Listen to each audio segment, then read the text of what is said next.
Hai, assalamualaikum warahmatullahi wabarakatuh. Halo kawanku, sahabatku, temanku. Oke, langsung aja ya, jadi jangan berlama-lama. Seperti biasa, sebelum mulai, saya selalu bagi tahu, share tentang berita, kondisi, situasi di Indonesia macam mana. Oke, ini salah satunya ada video di sini, sahabat-sahabat. Ini kondisi saat PSBB ya, pembatasan sosial berskala besar di Jakarta. Masih ramai yang degil, masih ramai yang berniaga di tepi jalan ya kan, walaupun gedungnya udah ditutup. Di sini pun sudah diterapkan PSBB, tapi tetap saja di jalan raya masih ramai orang, kedai-kedai masih banyak yang buka. Walaupun kedai itu tidak boleh makan di tempat, dan macam minimarket tuh tak boleh buka sampai malam-malam. Boleh buka sampai jam 8 malam, lepas itu tidak boleh ya. Macam itu. Di sini pun masih ramai teman-teman, macam biasa aja. Memang sih orang itu pakai mask ya, alhamdulillahnya. Tapi kadang juga ada yang tak pakai, ada pula yang degil. Nah, itulah wilayah yang sudah kena PSBB ya, pembatasan sosial berskala besar, yaitu wilayah saya, Jabodetabek, Jakarta, Bogor, Depok, Tangerang, dan Bandung. Bandung itu esok diterapkan. Nah, terus tuh Jawa Timur nantinya, ya kan? Yang paling parah itu kan Jakarta, ya kan? Tapi masih banyak yang degil. Oke, langsung kita tengok seperti apa videonya, teman-teman ya. Ini kondisi di Jakarta ya, teman-teman ya. Jom. Oke, let's step aja 1 2 3 play.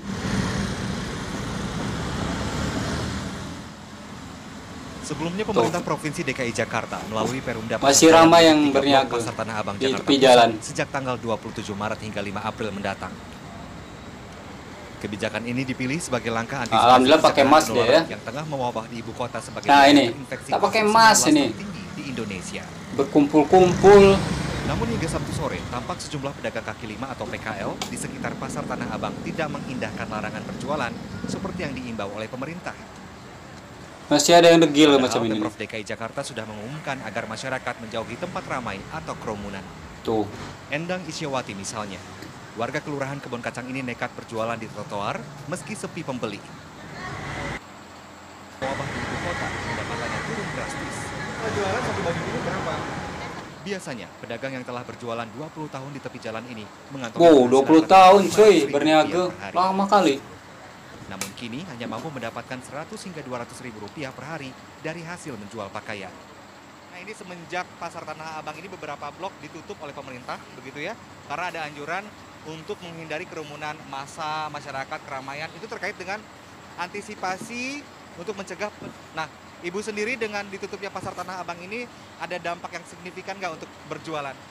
Ya dampaknya sih gimana ya, kalau saya nggak jualan gimana? Nggak makan anak-anak Betul saya. juga, betul juga, ada betulnya. Jualan. Anak saya udah 3, nggak jualan gimana bang?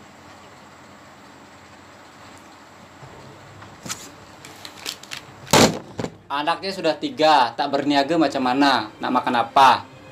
Lantas tuh bantuan dari pemerintah macam mana? Dia setiap hari dapat 500 ribu ya. Nanti saya akan ini hitung kalau di dalam ringgit ya. Sehari dapat 500 ribu. Paling sepi dia dapat 200 ribu sehari ya. Sedangkan bantuan pemerintah berapa? Ya kan? Hidup di Jakarta tuh mahal cuy. Bukan macam di daerah saya macam ini.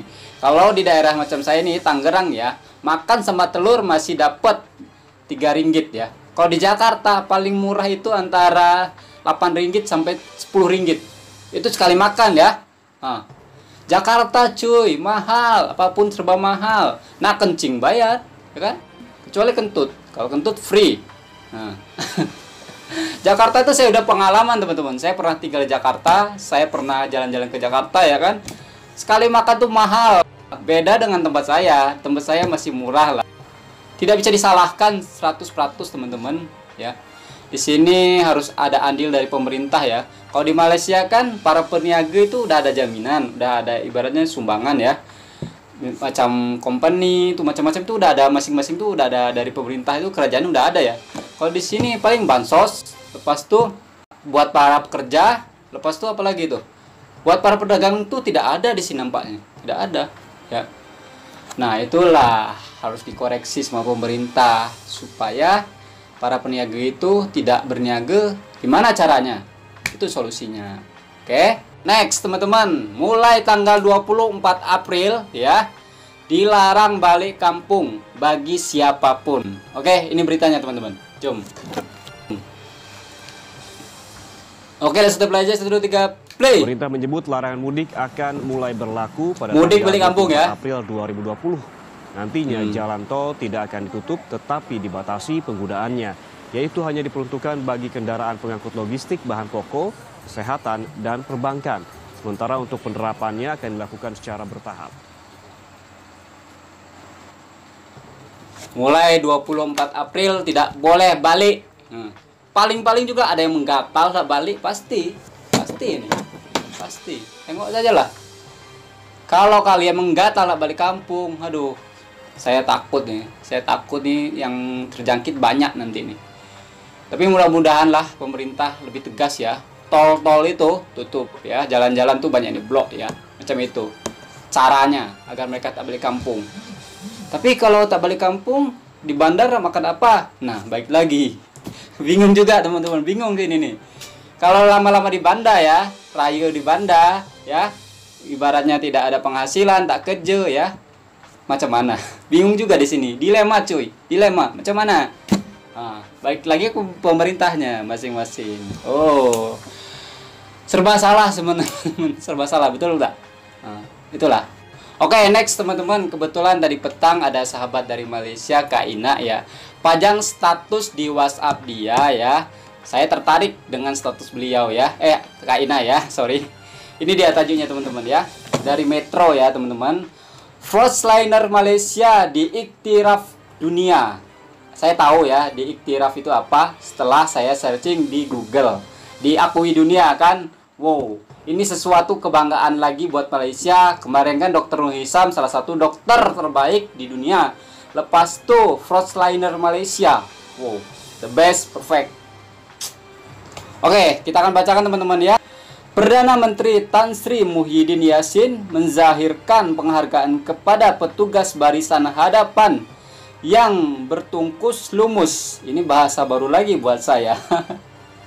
Berusaha mengekang penularan wabah sehingga Malaysia mendapat pengiktirafan dunia. Wow, diakui dunia cuy, nggak main-main.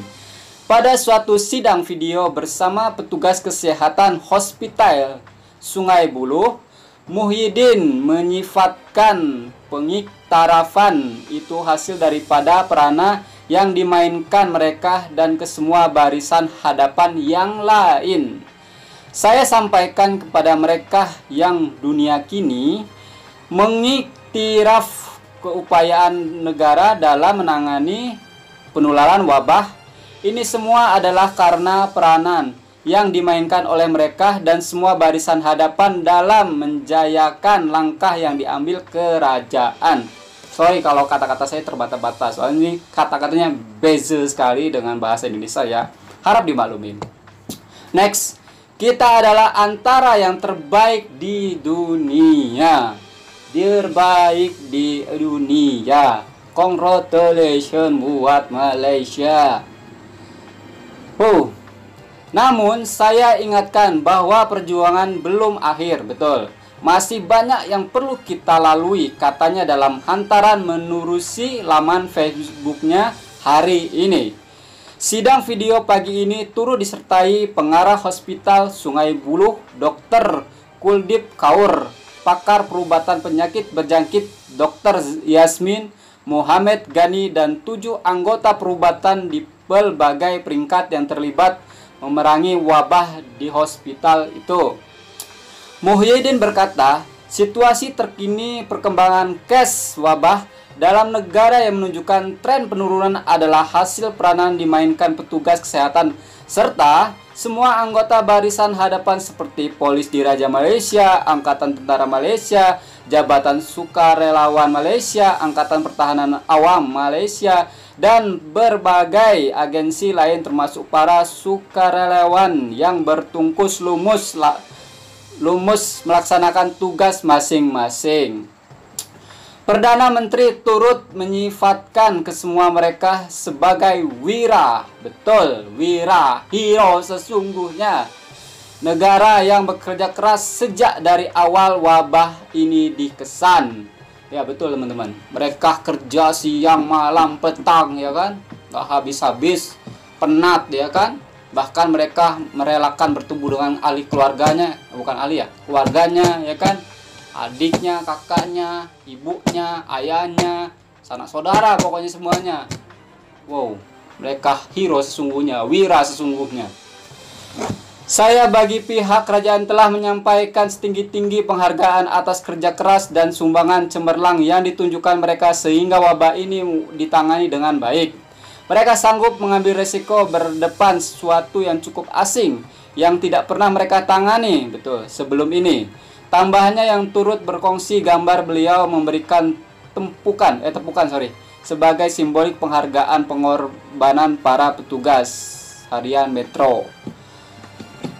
Muhyiddin juga melahirkan perasaan gembira apabila mengetahui petugas barisan hadapan kini sudah mempunyai masa untuk bertemu keluarga ahli masing-masing. Alhamdulillah.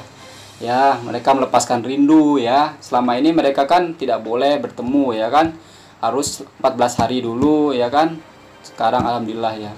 Rindu mereka terobati. Betul? Selain berterima kasih kepada ahli keluarga petugas yang memahami dan merestui tugasan mereka, petugas kini kelihatan ceria, sehat, dan bersemangat untuk terus bekerja membasmi penularan wabah, katanya. Pada sidang video itu, Muhyiddin turut dimaklumkan bahwa bekalan peralatan perlindungan diri atau PPE di hospital kini mencukupi berbanding pada peringkat awal case wabah dikesan dahulu. Alhamdulillahnya stok untuk melindungi diri atau PPE itu stoknya banyak di sana ya, jadi tidak kekurangan lagi. Alhamdulillah. Wow, satu lagi prestasi yang membanggakan ya. Kemarin kan Dr. Hisam salah satu dokter terbaik ya. Sekarang nih frontliners, wow, diakui dunia cuy, nggak main-main, patut berbangga ya. Semoga Malaysia cepat bangkit dan bisa menolong Indonesia ya teman-teman. Tolong doanya dari kalian untuk Indonesia, saya pun mendoakan. Kita sama-sama berdoa satu sama yang lain, oke? Kita kan serumpun, ya kan? Oke teman-teman, ada satu hal yang saya nak bahas di sini teman-teman. Kenapa saya tidak menyebutkan kata-kata dodit ya? Saya samarkan saja ya. Kenapa? Kalian pasti bertanya-tanya. Ini penjelasannya. Jadi YouTube itu mewarning kata-kata dodit ya. Itu di warning. Setiap mengucapkan kata-kata dodit itu mesti kena dolar kuning. Nah, itu. Apa maksud dolar kuning? Jadi kalau saya upload video, view saya banyak ya, berjuta-juta ya, lebay amat, beratus-ratus ribu ya. Bila dolar kuning ya, jadi duitnya itu tidak ada teman-teman. Walaupun dia dolarnya dolar kuning ya. Itu, paham kan? Oh ya, untuk video yang robot Mak Cikiyah itu sudah saya buat. Tunggu besok saya insya Allah upload teman-teman ya. Stay tune terus di channel saya. Jaga selalu perdamaian Indonesia dan Malaysia. Kita satu rumpun, satu hati, satu Nusantara, satu Islam tentunya. Saya akhiri. Assalamualaikum warahmatullahi wabarakatuh. Ciao.